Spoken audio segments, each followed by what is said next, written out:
آخری جنتی، جہنم سے نکلنے والا آخری مسلمان۔ بسم اللہ الرحمن الرحیم۔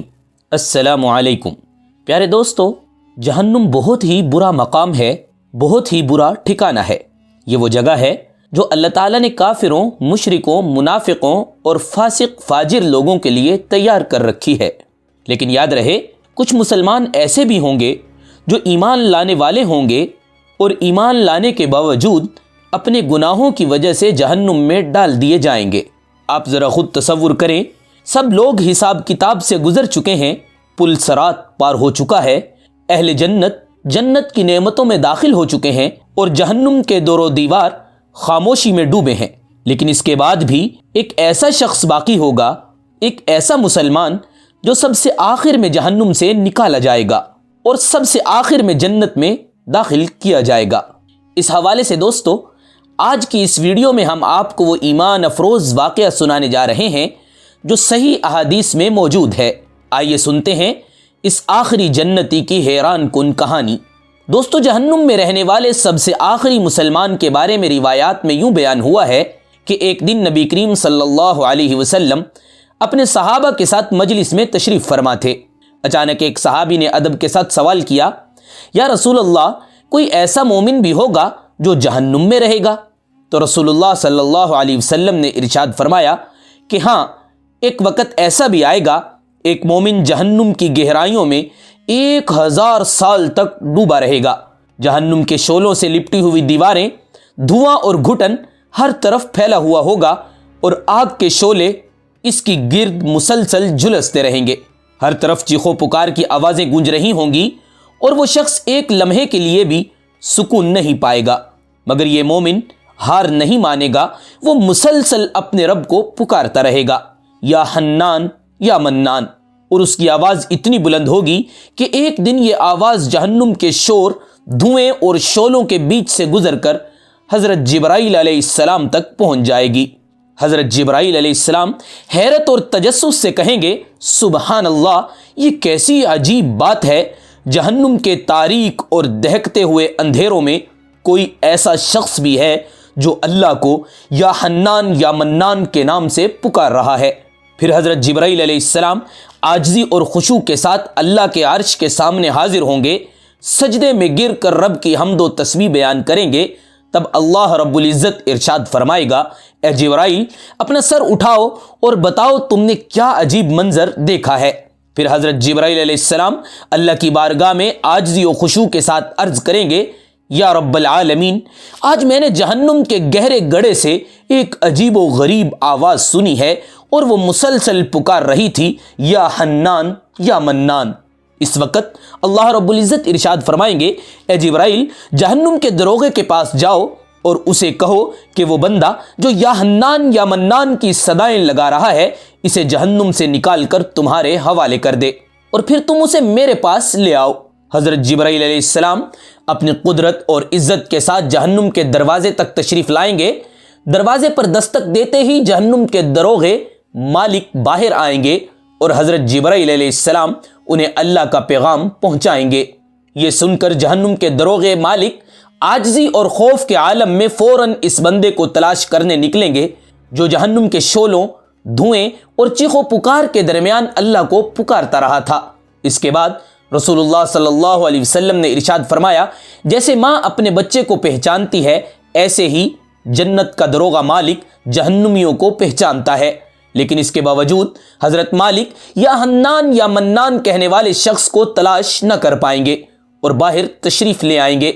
اس وقت جہنم کے دروغے حضرت جبرائیل علیہ السلام سے عرض کریں گے، اے جبرائیل علیہ السلام، جہنم نے گہرا سانس لیا ہے، اس لیے کون سی چیز کیا ہے اور کہاں ہے اس کی پہچان نہیں ہو رہی۔ چنانچہ یہ بات سن کر حضرت جبرائیل علیہ السلام دوبارہ اللہ تبارک و تعالیٰ کی بارگاہ میں حاضر ہوں گے اور اپنے سر کو سجدے میں رکھیں گے اور اللہ تبارک و تعالیٰ کی پاکی بیان کریں گے۔ تو اللہ تبارک و تعالیٰ حضرت جبرائیل علیہ السلام سے فرمائے گا، اے جبرائیل، اپنے ساتھ اس شخص کو کیوں نہیں لائے؟ ناظرین، اس کے جواب میں حضرت جبرائیل علیہ السلام اللہ کے حضور عرض کریں گے، یا رب العالمین، دروغہ جہنم مالک نے بھی معذرت کر لی ہے۔ وہ کہتا ہے، جہنم نے ایک گہرا سانس لیا ہے جس کی وجہ سے پتھر، لوہے اور انسان کے درمیان کوئی فرق نہیں بچا، یہ سب جل کر کوئلہ بن چکے ہیں اور کسی چیز کی پہچان نہیں ہو رہی۔ اللہ تبارک و تعالی ارشاد فرمائے گا، جبرائیل جہنم کے دروغ مالک سے جا کر کہو میرا بندہ جہنم کے فلاں گڑھے کے فلاں کونے میں اس حالت میں پڑا ہے۔ چنانچہ حضرت جبرائیل علیہ السلام اللہ کے حکم کے مطابق جہنم کے دروازے پر دوبارہ تشریف لائیں گے اور مالک کو کہیں گے کہ یا حنان یا منان کی صدائیں لگانے والے شخص کا پتہ میں بتاتا ہوں۔ چنانچہ مالک جہنم کے اندر دوبارہ جائیں گے اور اس مقام پر جا کر دیکھیں گے ایک شخص جس کے پاؤں اس کی پیشانی کے ساتھ بندھے ہوئے ہیں اور اس کے ہاتھ گردن میں بندھے ہوئے ہیں اور جہنم کے سانپ اور بچھو اس کے ساتھ لپٹے ہوئے ہیں۔ چنانچہ مالک اس کو وہاں سے نکال کر حضرت جبرائیل علیہ السلام کے حوالے کر دیں گے۔ حضرت جبرائیل علیہ السلام اس شخص کو لے کر بارگاہ خداوندی میں حاضر ہوں گے اور اپنے سر کو سجدے میں رکھیں گے۔ اس وقت اللہ تبارک و تعالی جبرائیل علیہ السلام سے فرمائے گا، اے جبرائیل اپنے سر کو اٹھاؤ، تو جبرائیل اپنا سر اٹھائیں گے۔ اس کے بعد بارگاہ خداوندی اس آدمی سے مخاطب ہو کر فرمائے گا، اے بندے کیا میں نے تجھے بہترین تخلیق کے ساتھ پیدا نہیں کیا تھا؟ کیا میں نے تیری طرف رسول نہیں بھیجے تھے؟ کیا میرے رسولوں نے تمہیں میری کتاب نہیں سنائی تھی؟ اور کیا میرے رسولوں نے تجھے نیکی کا حکم نہیں دیا تھا؟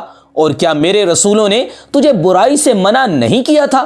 ناظرین، وہ شخص اللہ تبارک و تعالیٰ کی بارگاہ میں اپنی ساری گناہوں کا اقرار کرے گا اور اللہ کے حضور عرض کرے گا، یا رب العالمین تو نے میری بہترین تخلیق فرمائی اور تیرے رسول بھی تشریف لاتے رہے، انہوں نے تیرے احکام بھی سنائے، تو اللہ تبارک و تعالیٰ اس بندے سے ارشاد فرمائے گا پھر تو نے فلاں فلاں گناہ کیوں کیے؟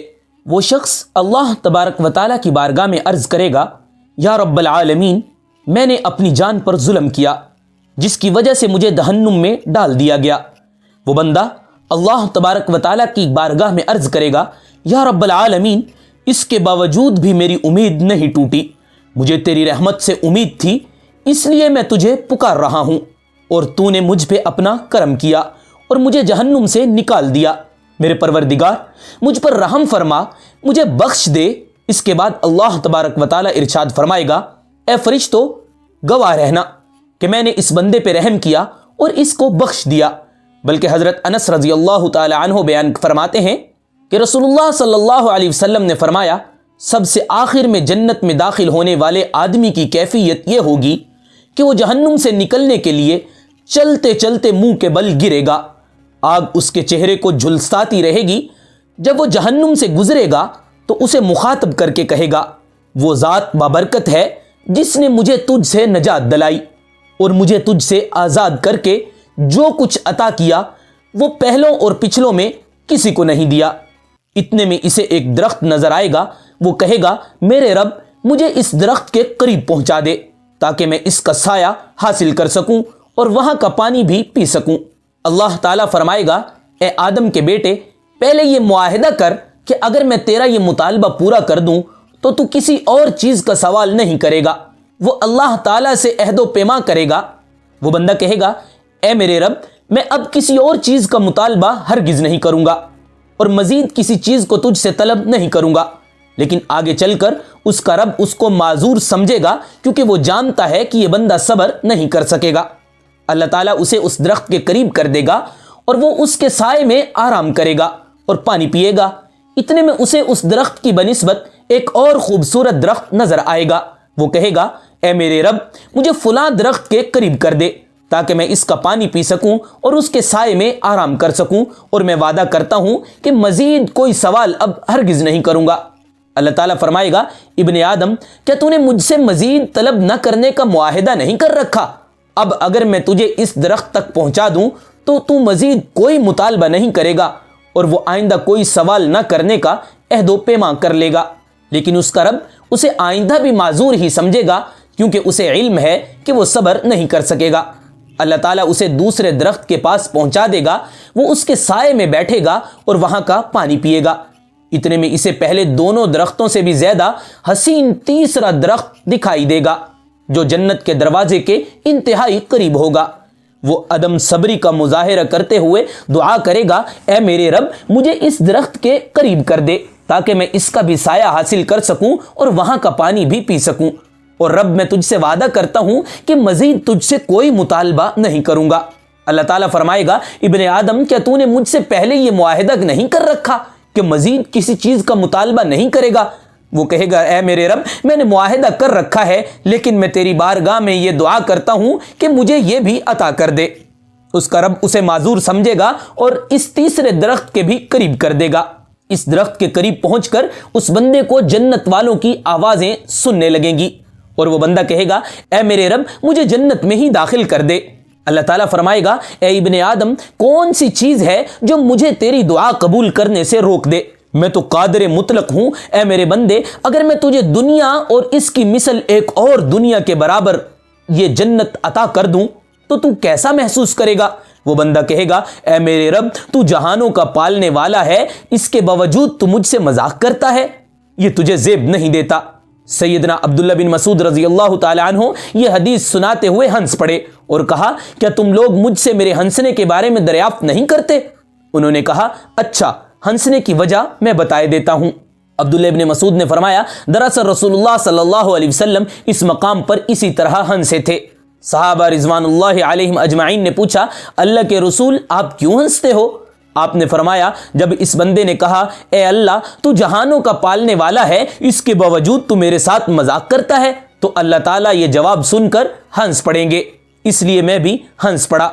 پھر اللہ تعالیٰ نے فرمایا، میں تجھ سے مذاق نہیں کر رہا، میرے بندے میں جو چاہتا ہوں اس کو کرنے پہ قادر مطلق ہوں۔ دوستو، یہ حدیث ہمیں اللہ تعالیٰ کی بے پناہ رحمت اور شفقت یاد دلاتی ہے۔ چاہے انسان کتنا بھی گناہ گار ہو، اگر وہ اللہ پر ایمان رکھے اور صبر کے ساتھ قیامت کے دن کا انتظار کرے تو اللہ کی رحمت اس کی نجات کا سبب بنے گی۔ جنت میں داخل ہونے والے کو نہ صرف دنیاوی خواہشات کی تکمیل ملے گی، بلکہ اللہ کی بے پناہ نعمتیں، باغات، نہریں، پھل، قصر اور ہر وہ شے جو انسان کی سوچ سے بھی بالاتر ہے، اللہ تعالیٰ عطا کریں گے۔ یہ واقعہ ہمیں سبق بھی دیتا ہے کہ اللہ کے عذاب سے خوف اور اس کی رحمت سے امید دونوں رکھنی چاہیے، اور قیامت میں صبر کرنے والے کے لیے بے پناہ انعامات موجود ہیں۔ پیارے دوستو، بے شک اللہ تبارک و تعالیٰ کی رحم دلی کی کوئی حد نہیں ہے۔ اللہ تعالیٰ کی رحمت اللہ تبارک و تعالیٰ کے غضب پر غالب ہے، اور اللہ تعالیٰ اپنے بندوں سے 70 ماؤں سے بھی زیادہ پیار کرتا ہے۔ ناظرین، آج ہمارے پاس وقت ہے، آج ہم خود کو پاکیزہ کر لیں، کہیں ایسا نہ ہو اللہ تبارک و تعالیٰ قیامت کے دن ہمیں جہنم میں ڈال دے۔ قرآن کریم کی متعدد آیات میں مذکور ہے، جہنمیوں کی غذا کھولتا ہوا پانی، کانٹوں والا کھانا، گلے میں اٹکنے والا کھانا، زخموں کے دھونے اور پیپ ملا پانی، پگھلا ہوا تانبا وغیرہ ہوگی، یعنی انتہائی تکلیف دہ چیزیں ہی جہنمیوں کو کھانے اور پینے کے لیے دی جائیں گی۔ اللہ تبارک و تعالیٰ ارشاد فرماتا ہے، جب ایک دفعہ ان کی کھال جل چکی ہوگی تو ہم اس کی جگہ دوسری نئی کھال پیدا کر دیں گے تاکہ عذاب چکھتے ہی رہیں۔ پھر اللہ تعالیٰ فرماتا ہے، اے ایمان والو، اپنے آپ کو اور اپنے گھر والوں کو جہنم کی آگ سے بچاؤ جس کا ایندھن انسان اور پتھر ہیں۔ رسول اللہ صلی اللہ علیہ وسلم نے ارشاد فرمایا، جہنم کو پھر 1000 سال تک دھنکایا گیا تو اس کی آگ سفید ہو گئی، پھر 1000 سال تک دوبارہ دھنکایا گیا تو اس کی آگ سیاہ ہو گئی۔ چنانچہ جہنم اب سیاہ اندھیرے والی ہے۔ حضور اکرم صلی اللہ علیہ وسلم نے ارشاد فرمایا، جہنمیوں میں سب سے ہلکا عذاب اس شخص پر ہوگا جس کے دونوں جوتے اور تسمے آگ کے ہوں گے، جن کی وجہ سے ہانڈی کی طرح اس کا دماغ کھول رہا ہوگا۔ وہ سمجھے گا مجھے ہی سب سے زیادہ عذاب ہو رہا ہے، حالانکہ اس کو سب سے کم عذاب ہو رہا ہوگا۔ حضور اکرم صلی اللہ علیہ وسلم نے ارشاد فرمایا، تمہاری یہ آگ جس کو تم جلاتے ہو دوزخ کی عذاب کا 70واں حصہ ہے۔ صحابہ نے عرض کیا، جلانے کو تو یہی بہت ہے یا رسول اللہ؟ تو آپ نے فرمایا، ہاں، اس کے باوجود دنیا کی آگ سے جہنم کی آگ جلانے میں 69 درجے بڑھی ہوئی ہے۔ بلکہ دوستو، عبداللہ ابن عباس رضی اللہ تعالی عنہ بیان فرماتے ہیں، رسول اللہ صلی اللہ علیہ وسلم نے فرمایا، مجھے جہنم دکھائی گئی تو میں نے اس جیسا خوفناک منظر کبھی نہیں دیکھا، اور میں نے جہنم میں اکثریت عورتوں کی دیکھی ہے۔ تو صحابہ کہنے لگے، اے اللہ کے رسول، ایسا کیوں ہے؟ تو نبی کریم صلی اللہ علیہ وسلم نے فرمایا، اپنے کفر کی وجہ سے۔ تو آپ سے یہ کہا گیا، وہ اللہ کے ساتھ کفر کرتی ہیں تو نبی کریم صلی اللہ علیہ وسلم نے فرمایا خاوند اور اس کے احسان کی ناشکری کرتی ہیں۔ ابو سعید خدری رضی اللہ تعالی عنہ بیان کرتے ہیں نبی کریم صلی اللہ علیہ وسلم عید الاضحیٰ یا عید الفطر کے لیے عیدگاہ کی طرف نکلے تو عورتوں کے پاس سے گزرے تو فرمانے لگے اے عورتوں کی جماعت صدقہ و خیرات کیا کرو، بے شک مجھے دکھایا گیا ہے کہ تمہاری جہنم میں اکثریت ہے۔ تو وہ کہنے لگی اے اللہ کے رسول ایسا کیوں ہے؟ تو نبی کریم صلی اللہ علیہ وسلم نے فرمایا تم گالم گلوچ میں بہت زیادتی کرتی ہو اور خاوند کی نافرمانی کرتی ہو، میں نے دین اور عقل میں ناقص تم سے زیادہ کوئی نہیں دیکھا، تم عورتوں میں سے کوئی ایک اچھے بھلے شخص کی عقل خراب کر دیتی ہو۔ وہ کہنے لگی اے اللہ کے رسول صلی اللہ علیہ وسلم تو ہمارا دین اور ہماری عقل میں نقص کیا ہے؟ نبی کریم صلی اللہ علیہ وسلم نے فرمایا کیا عورت کی گواہی نصف مرد کے برابر نہیں؟ تو وہ کہنے لگی کیوں نہیں؟ تو نبی کریم صلی اللہ علیہ وسلم نے فرمایا تو یہ اس بات کی دلیل ہے کہ عقل کا نقصان ہے۔ کیا جب کسی کو حیض آئے وہ نماز اور روزہ نہیں چھوڑتی؟ تو وہ کہنے لگے کیوں نہیں؟ نبی کریم صلی اللہ علیہ وسلم نے فرمایا یہ اس بات کی دلیل ہے کہ اس کے دین کا آدھا نقصان ہے۔ تو بہنوں کو ہماری یہ نصیحت ہے کہ وہ اسلام کے شعار اور فرائض پر عمل کریں اور خاص کر نمازیں پڑھیں اور ان اشیاء سے دور رہیں جو اللہ تعالیٰ نے حرام کی ہیں، خاص کر شرک سے جو عورتوں کے اندر مختلف صورت میں پھیلا ہوا ہے، مثلا اللہ کے علاوہ دوسروں سے حاجات پوری کروانا، جادوگروں اور نجومیوں کے پاس جانا۔ حضرت عبادہ بن صامت رضی اللہ تعالی عنہ بیان فرماتے ہیں میں نے رسول اللہ صلی اللہ علیہ وسلم سے سنا تھا، آپ نے ارشاد فرمایا جو آدمی یہ گواہی دے کہ اللہ کے سوا کوئی معبود برحق نہیں اور محمد رسول اللہ کے سوا اللہ کا آخری رسول کوئی نہیں تو اس پر اللہ نے جہنم حرام کر دی ہے۔ حضرت جابر رضی اللہ تعالی عنہ بیان کرتے ہیں ایک شخص رسول اللہ صلی اللہ علیہ وسلم کے پاس آیا اور کہنے لگا دو واجب کرنے والی چیزیں کون سی ہیں؟ آپ نے ارشاد فرمایا جس شخص کی موت اس حالت میں آئے وہ اللہ کے ساتھ کسی کو شریک نہیں ٹھہراتا وہ جنت میں داخل ہوگا، اور جس آدمی کی موت اس حالت میں آئے وہ اللہ کے ساتھ شرک کرتا ہے تو وہ جہنم میں داخل ہوگا۔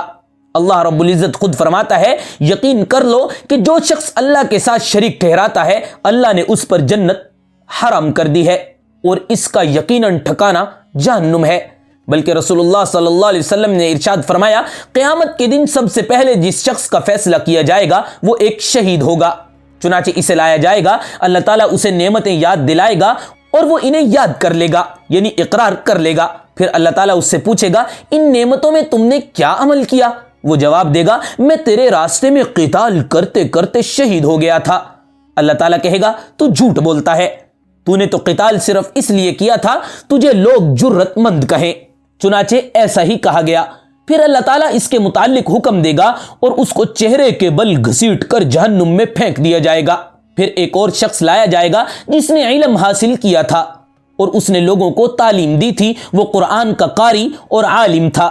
اللہ تعالیٰ اسے اپنی نعمتیں یاد دلائے گا، وہ انہیں یاد کر لے گا، پھر اللہ اس سے پوچھے گا ان نعمتوں میں تو نے کیا عمل کیا؟ وہ جواب دے گا میں نے علم حاصل کیا، پھر لوگوں کو تعلیم دی، تیری رضا کی خاطر قرآن کو پڑھا اور پڑھایا۔ اللہ تعالیٰ کہے گا تو جھوٹ بولتا ہے، تو نے علم صرف اس لیے حاصل کیا لوگ تجھے عالم کہیں، سو کہا جا چکا۔ چنانچہ ایسا ہی کیا جائے گا اور اسے بھی منہ کے بل گھسیٹ کر جہنم میں پھینک دیا جائے گا۔ پھر ایک اور شخص لایا جائے گا جسے اللہ نے نوازا تھا اور ہر قسم کا مال عطا کیا تھا، اللہ تعالیٰ اسے بھی اپنی نعمتیں یاد دلائے گا اور وہ یاد کر لے گا۔ اللہ تعالیٰ اس سے پوچھے گا ان نعمتوں میں تو نے کیا عمل کیا؟ وہ جواب دے گا جہاں کہیں خرچ کرنا تجھے پسند تھا میں نے وہاں تیری رضا کی خاطر بے دریغ خرچ کیا۔ اللہ تعالیٰ کہے گا تو جھوٹ بولتا ہے، تو نے محض اس لیے خرچ کیا تھا تجھے سخی کہا جائے، چنانچہ یہ کہا جا چکا۔ پھر اللہ تعالیٰ اس کے متعلق حکم دے گا اور اسے بھی چہرے کے بل گھسیٹ کر جہنم میں پھینک دیا جائے گا۔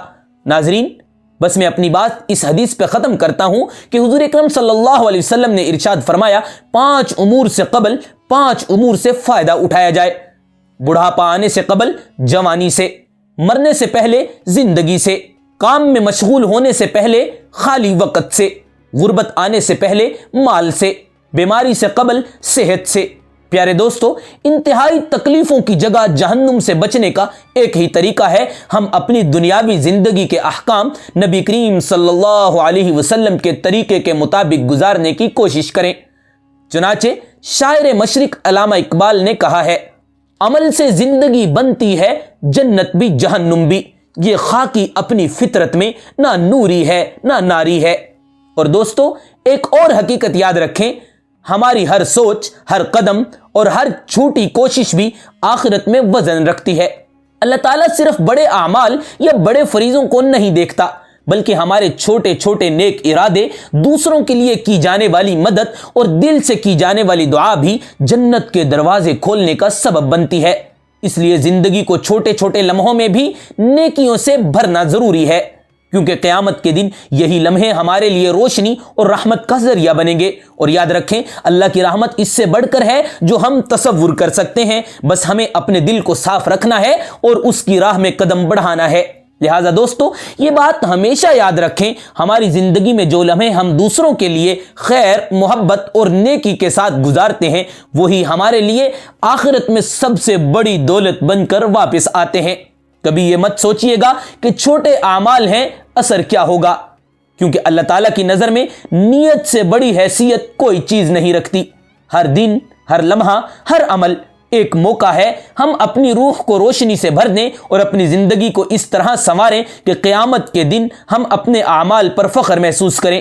بس اللہ کی رضا اور نیکی کی راہ کو اپنا مقصد بنائیں، کیونکہ یہی وہ راستہ ہے جو ہمیں نہ صرف دنیا میں سکون دیتا ہے بلکہ آخرت میں جنت کے اعلیٰ مقام تک پہنچاتا ہے۔ اللہ تبارک و تعالیٰ سے دعا ہے اللہ پاک ہم سب کو اپنی نافرمانی سے بچنے کی توفیق عطا فرمائے اور سیدھے رستے پر چلنے کی توفیق عطا فرمائے، اور قیامت کے دن ہمیں ان لوگوں کے ساتھ اٹھائے جو لوگ دنیا کے بعد سیدھا جنت میں داخل ہوں گے۔ آمین یا رب العالمین۔ پیارے دوستو اور معزز بہنوں، اگر آپ کو آج کی یہ ویڈیو اچھی لگی ہو تو ضرور لائک کیجئے گا، بلکہ ہماری یہ ویڈیو اپنے دوست احباب کے ساتھ ضرور شیئر کیجئے گا تاکہ وہ بھی اس مفید ویڈیو سے مستفید ہو سکیں۔